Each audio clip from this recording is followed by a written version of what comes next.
Quer saber como é Importados? Deixa aquele like para não esquecer. Se você é novo por aqui, sou Juliana e Marcelo, nós somos exportados do Brasil para a Espanha.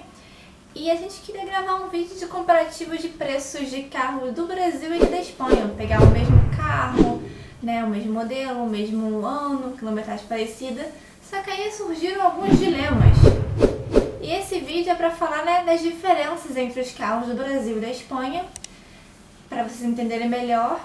E no vídeo de amanhã sai o comparativo. A gente vai melhor fazer assim para ficar mais fácil de entender algumas coisas, porque não é só pegar e converter o valor, entendeu? Então vamos para o vídeo.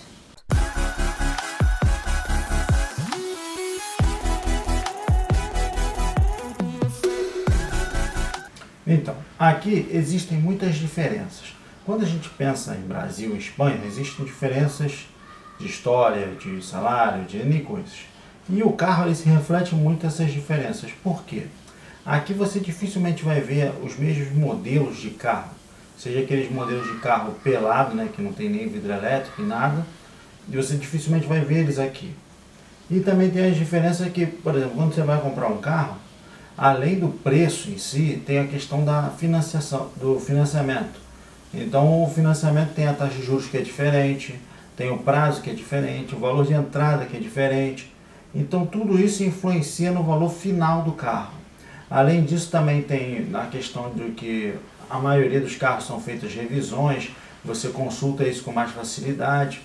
Também tem questões que o carro aqui a maioria fica na rua, então a pintura deles normalmente fica mais danificada do que um carro normal no Brasil, que fica guardado em garagem. É comum ter garagem no Brasil, aqui não é tão comum. A durabilidade do veículo aqui é muito maior por causa das pistas serem, né, não terem buraco, não ser um uso, vamos dizer assim, desse trânsito gigante que tem aí no Brasil. E aqui na maioria das cidades não tem esse trânsito. Quando a gente compara um carro de 100 mil quilômetros aqui com um carro de 100 mil quilômetros rodado no Brasil, é diferente, porque os 100 mil quilômetros que eles rodaram, não só é isso, é a questão de passar por buracos, né? Vai ter que trocar isso. Porque muitas vezes o carro andou 100 mil quilômetros, mas ele ficou ligado equivalente a 300, porque para e anda, para e anda, para e anda. E aqui o carro que andou 100 mil quilômetros provavelmente é um cara que viajou bastante ou ele tem um bom tempo esse carro. E aí o carro, né, vai de uma vez só, e nesse momento, né, que ele está andando a uma velocidade constante, o consumo de outras peças do carro é menor, para ser bem específico. Também tem a questão que os índices de acidente aqui são menores, né? Assim, de batida e tal. Então isso também fica mais fácil de você comprar um carro usado que não tenha passado por esses problemas, né? Sabe que no Brasil sempre acontece muitos acidentes. Quem não teve nunca um acidente lá, eu já tive alguns. Deixa aí nos comentários se você nunca teve um acidente de carro, pra gente saber.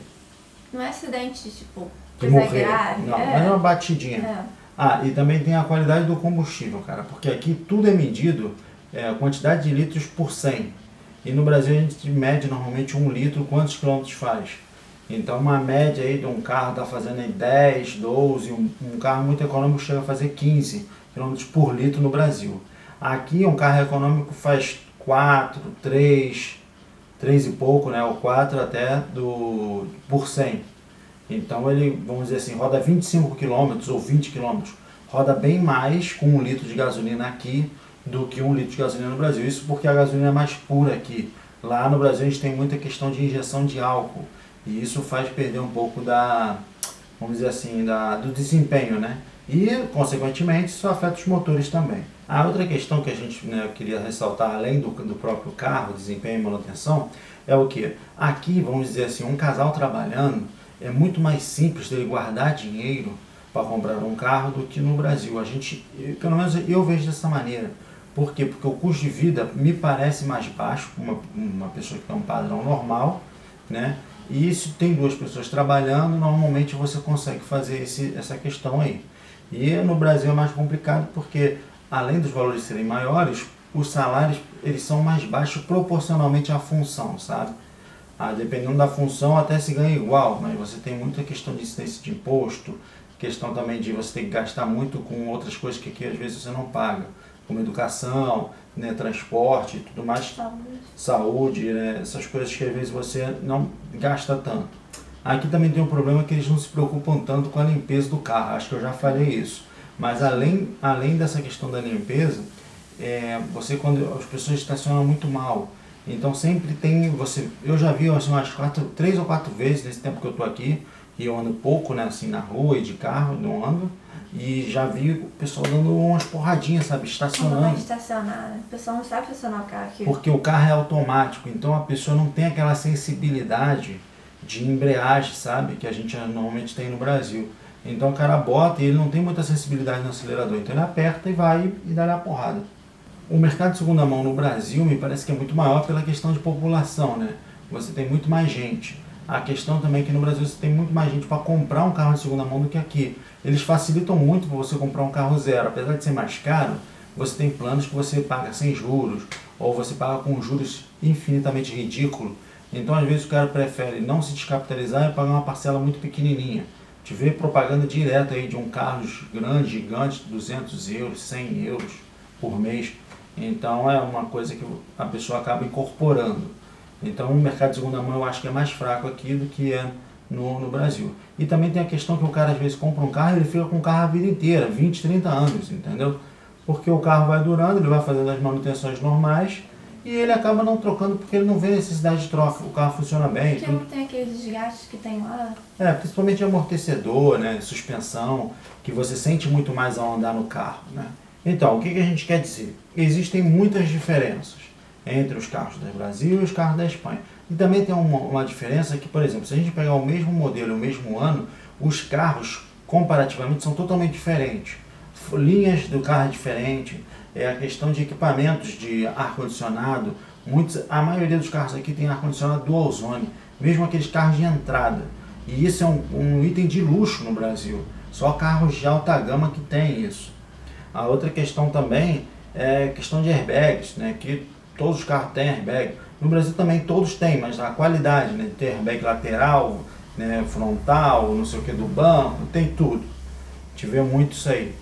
Também tem a questão de que a desvalorização do carro, me parece que aqui ele desvaloriza mais do que no Brasil, pelo que eu pude ver os preços.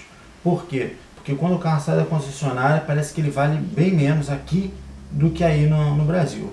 Isso também porque o carro, aqui eu acho que eles não dão tanto valor para o carro em si, porque não é uma necessidade você ter um carro, normalmente é um luxo. Você tem uma necessidade quando você trabalha em horários complicados, ou trabalha fora longe da sua casa, né? Porque a questão da mobilidade aqui, eu vejo muita gente andando de patinete, de bicicleta, e não como uma coisa ruim, mas gente de terra às vezes andando. Então, e principalmente moto. O pessoal gosta de usar muito moto por questão do estacionamento.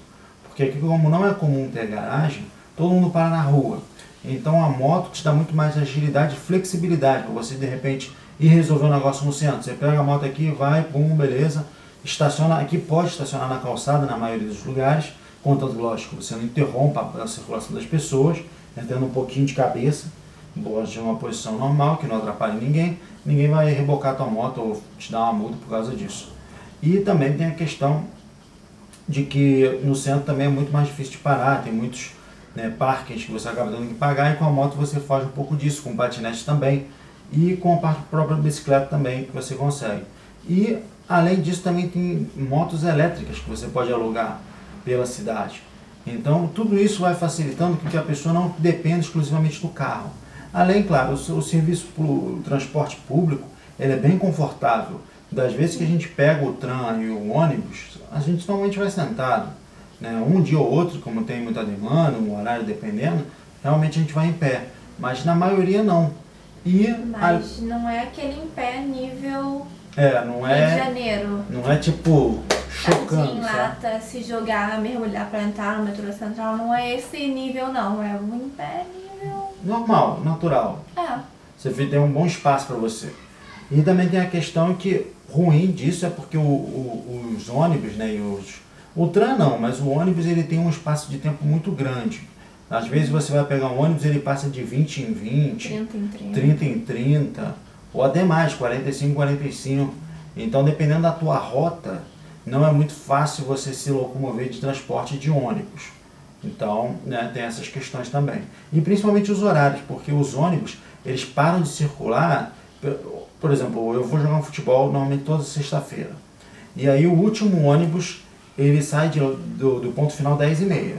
Se você não pegar esse, você não vai pegar mais. Você vai ter que pegar o outro ônibus ou pegar outro lugar e dependendo não tem para onde você quer ir. Então você tem que ter atenção também a essa questão de horários, porque eles são bem restritivos. E tem ônibus que param antes disso também. Já tivemos casos que a gente vai para o centro, às vezes foi o dia das hogueiras talvez, né?